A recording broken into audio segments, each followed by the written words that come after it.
Hey, welcome in guys. Today we're going to be talking about the Glycerin Max by Brooks. New addition for Brooks. I actually just got this shoe and took it on a few test runs already. Super stoked about it, and I think a lot of the running community is super stoked on it. And I think for good reason too. Now, Brooks sent me this shoe, but they don't get any say in this review or anything like that. This is all independent. I'm not really affiliated with Brooks or anything like that. But I did want to provide my thoughts and first take on the shoe. That's kind of what we're doing here. This is not going to be a technical review or anything like that, but I will hit some technical kind of pieces.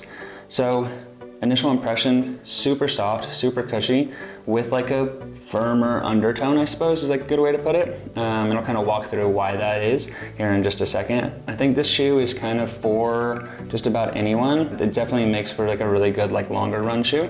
And it's surprisingly responsive as well. So, like I said, this can fit in just about anyone's lineup. I think for me, where it sits as like a competitive ultra runner would be kind of a longer run shoe, whether I want to take like an easy casual pace with that, or whether I want to kind of pick it up a little bit as like a longer tempo run. I think this makes like a really, really great companion for that. Okay, so let's talk about the foam. So definitely a Max Stack shoe here. Obviously we can see we got all this nice Dynatuned foam here, or DNA tuned, however you're supposed to say it. But basically what that is Brooks did a little bit different thing. Well, they've been doing a little bit different thing with their newer midsoles, and infusing them with nitrogen is kind of what like the name of the game is now for Brooks. They're doing it in, I believe, all their shoes, if not most.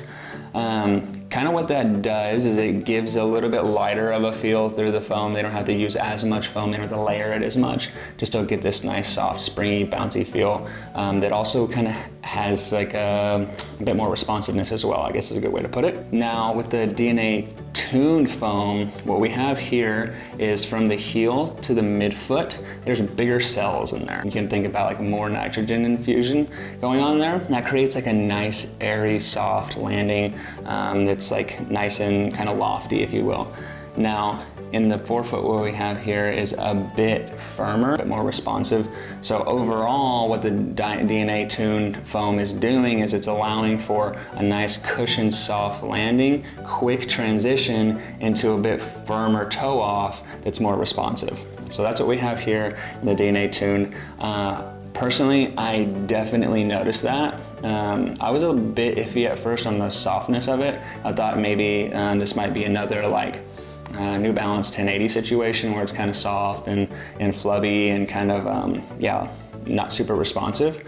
But I think that Brooks definitely did a really good job of differentiating themselves. Not to say that the 1080 is bad, it's just not for me. I don't find it like responsive enough. All right, so now let's talk about fit. That's kind of like a big one, especially for me. I'm a bit more particular. I have a narrower foot, so finding the right fit can sometimes be a little bit of a hassle. When I first put on the Glycerin Max, I did find it a little bit roomy, and it kind of made me hesitant at first, but after kind of get like a good lacing and actually putting some runs in it, I was actually surprised at how like secure it felt. Engineered mesh upper up here that is definitely really breathable. Feels a little bit more traditional, but I was surprised by the breathability. I never felt like stuffy in there at all. Midfoot actually fits pretty snug around the foot. I don't have a super high instep. I think like even if you did have a higher instep, you'd be fine. And even if you did have like a little bit lower volume foot, you'd be fine as well. It's like a pretty balanced in that regard. Pretty stiff heel counter, which personally I like. That stiff heel counter gives you like a lot of stability. So when you're thinking about one kind of stiff heel counter here and then a little bit firmer forefoot strike here, what you have is like a really good like balanced stability here. Now, I took this shoe on road and on trail just to kind of give it the full, run the full gamut essentially. And I was super surprised at how well it held up. It's super stable. I wasn't really expecting that from such a soft shoe like I mentioned. I think it has a lot to do with those DNA tuned cells that are in the midsole being like a bit bigger and softer on the back, and then a little bit firmer and smaller cells in the front. Kind of gives it, like I said, this nice balance whenever you have this stiff heel counter back here. So I was super surprised and super stoked on that. Other than that, like I said, the upper just kind of conforms to the foot really well. And that was something I was a bit surprised about, even being with a narrow foot. But I do think that the fit definitely is more true to size when it comes to width. When it comes to length, this is a 14. I typically wear a 14, and I felt a little snug in here. So keep that in mind. Now, I wouldn't size up to a 15, but it could be worth like going up a half size if you're within that like range where half sizes are available. So when it comes to performance, this shoe I think is kind of interesting in another way as well. I think probably a lot of things about this shoe is quite interesting because of the new technology that they're using. I found that like it was pretty comfortable at slower paces too, so I just kind of nice, easy, casual rhythm. I felt really comfortable.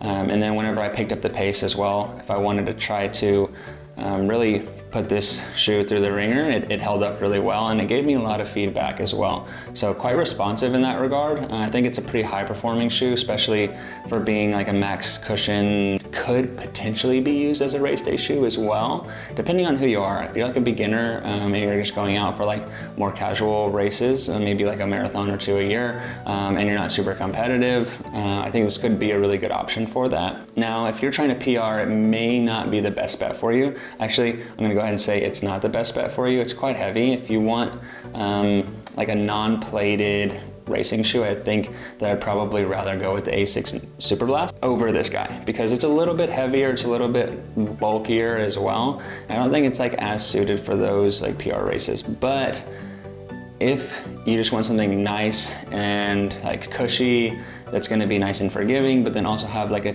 tad bit of like performance or responsiveness that's thrown back into the mix, I think this is like a perfect option for that. So keep that in mind as well.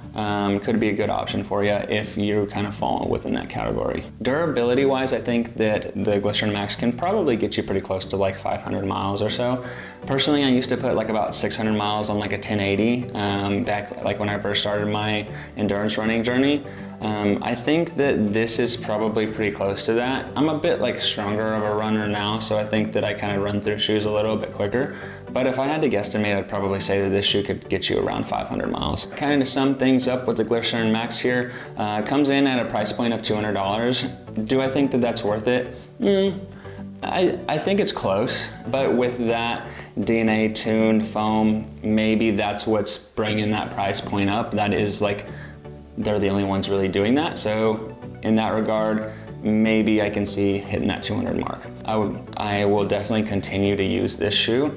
It will be kind of in my rotation for my next training block. And I'm super excited about it too. I'll kind of touch on like who I think this shoe is for again. I think it could be for everybody. It just depends. Like for my more competitive like runners out there, I think that this makes like for a really good like longer tempo run. So like your longer workout of the week, I'd probably use this. I think it'd be great for that. For my more casual runners or maybe beginner runners, I think it could make like for a really good daily trainer. Just go for it like with the Max Cushion and just send it for like all your workouts and all your kind of miles. But it also can work great as just like an easier mild shoe. The only area that I wouldn't necessarily use it is like lower easy miles, because you're kind of like not getting the most out of this shoe, but it is quite comfortable, so maybe there's an argument for that too. Drop in the comments and let me know what you think of this shoe. Let me know if you've tried it, if you have any questions you want me to hit on, and then at the end of the day, like I said, I'm doing this because I think it could be helpful, and like I said, Brooks doesn't have any kind of say in this. But if you like kind of independent shoe reviews and you're curious about them from like an ultra runner's perspective, give me a like, subscribe. All right, guys, I think that's just about it. I'll be signing off. Happy running. Go out and crush it. Remember, we only get one life, and you might as well run during it.